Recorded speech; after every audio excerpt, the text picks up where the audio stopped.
Auditeurs et auditrices, chers frères et sœurs en Christ, nous vous saluons au nom de notre Seigneur et Sauveur Jésus-Christ. Dans cette émission, nous allons répondre à une question que l'on pose souvent aux chrétiens catholiques sur le vécu de leur foi, à savoir le culte des images et des statues. C'est avec l'abbé Samson Takbe, vicaire sur la paroisse Saint-Jean-Paul II de Dassa. Alors, le culte catholique des images. En Exode chapitre 20, versets 4 et 5, le Seigneur dit: « Tu ne feras aucune idole, aucune image de ce qui est là-haut dans les cieux, ou en bas sur la terre, ou dans les eaux par-dessous la terre. Tu ne te prosterneras pas devant ces dieux pour leur rendre un culte. » Beaucoup de personnes, croyantes ou non, s'appuient sur ces versets pour accuser les chrétiens catholiques d'idolâtrie. Qu'en est-il? Nous allons développer donc notre réponse à cette question en 3 parties. La première partie: Dieu a-t-il refusé de fabriquer des images et des statues? Deuxième partie: le culte catholique des images est-il une idolâtrie? Troisième partie: quel est le rôle des images et des statues dans l'Église catholique? Alors, première partie: Dieu a-t-il refusé de fabriquer des images et des statues? Nous répondons d'abord oui, car nous lisons en Deutéronome chapitre 4 verset 16, « N'allez pas vous corrompre en vous fabriquant une idole, une statue de quelque forme que ce soit. » Et nous répondons ensuite non, car en Exode chapitre 25 verset 18, Dieu demande à Moïse de faire fabriquer 2 statues d'anges en or.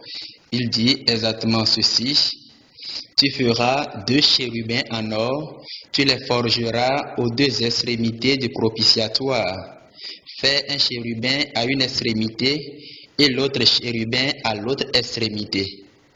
Vous ferez les chérubins en saillie sur le propitiatoire à ces 2 extrémités. » Et nous répondons encore non, car en Nombre chapitre 21 versets 8 et 9, Dieu demande à Moïse de faire fabriquer une statue de serpent en airain.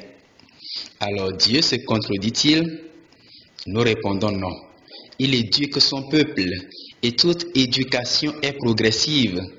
C'est ainsi que pendant la puberté, une maman peut dire à sa fille: « Je ne veux te voir avec aucun garçon. » Mais à partir d'un certain âge, quand elle ne la voit avec aucun garçon, c'est plutôt elle qui commence à s'inquiéter. Elle dit: « Mais qu'est-ce qui ne va pas, ma fille? Tu dois avoir un ami. Il faut que tu aies un ami. » Est-ce qu'elle se contredit? Non, c'est la dynamique de l'éducation. De la même manière, Dieu interdit d'abord à Israël toute confection d'images et de statues afin de l'arracher au polythéisme ambiant.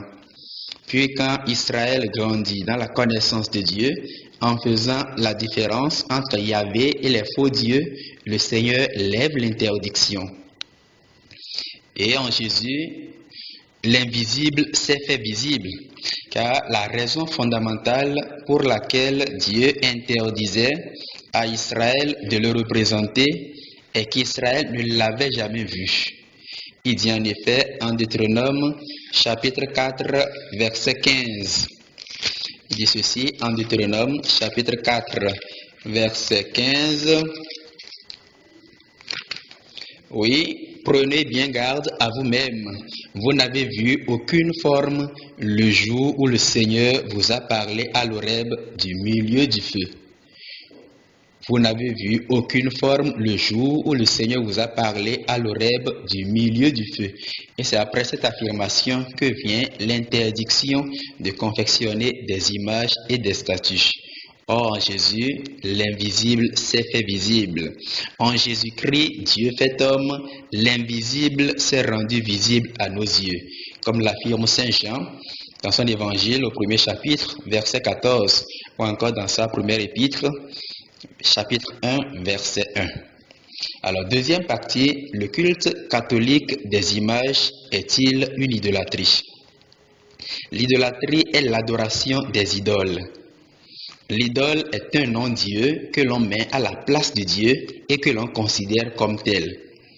L'exemple éloquent de l'idolâtrie se retrouve dans l'épisode du veau d'or en Exode chapitre 32, où après la sortie d'Égypte, les fils d'Israël se sont fabriqués un veau d'or et ils ont commencé à danser autour en disant: Israël, voici tes dieux qui t'ont fait sortir du pays d'Égypte. Ça, c'est l'exemple éloquent même du péché d'idolâtrie. Mais les catholiques ne considèrent pas les images et les statues comme Dieu et ne les adorent pas. Donc il n'y a pas idolâtrie. Les gestes de révérence et de génuflexion honorent la présence du sacré.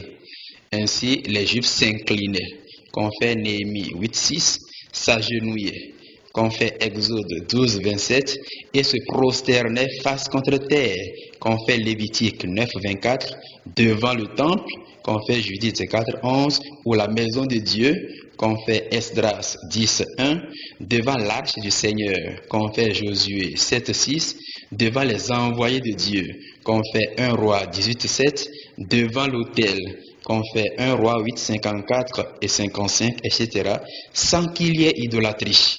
Il faisait tous ces gestes de révérence, de génuflexion, de prosternation sans qu'il y ait idolâtrie. D'ailleurs, nulle part dans les évangiles, Jésus n'interdit ces gestes. Au contraire, il est évident qu'en bon juif, Jésus et ses disciples, ainsi que les premières communautés chrétiennes, aient repris ces gestes de piété pour adorer Dieu au temple de Jérusalem. Alors, si Jésus l'a fait, et à sa suite ses apôtres, ses disciples, les premières communautés chrétiennes, et que nous, aujourd'hui, ne le faisons pas, qui suivons-nous en définitive?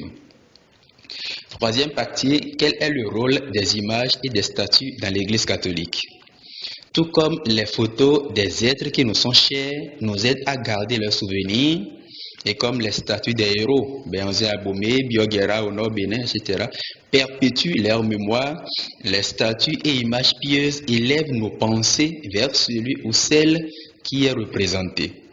En demandant à Moïse de fabriquer des statues d'anges en or, Dieu ajoute: là, je te rencontrerai, et du haut du propitiatoire, d'entre les deux chérubins situés sur l'arche de la charte, je te dirai tous les ordres que j'ai à te donner pour les fils d'Israël. C'est-à-dire que les statues et images bénites favorisent donc la rencontre avec Dieu. En demandant à Moïse de fabriquer la statue de serpent en airain, Dieu ajoute: quiconque aura été mordu et le regardera aura la vie sauve. Et lorsqu'un serpent mordait un homme, celui-ci regardait le serpent d'airain et il avait la vie sauve. Qu'on fait Nombre, chapitre 21, versets 8 et 9. Du regard de foi porté sur les images et statues bénites peut donc découler un fruit spirituel de guérison, de protection, etc.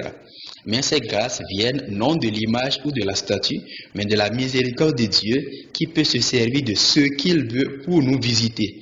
Et nous ne pouvons pas interdire à Dieu de se servir de ce qu'il veut pour nous montrer sa miséricorde. Rappelons ici le témoignage de Sainte Thérèse de Lisieux qui a été guérie par le sourire d'une statue de la Vierge Marie.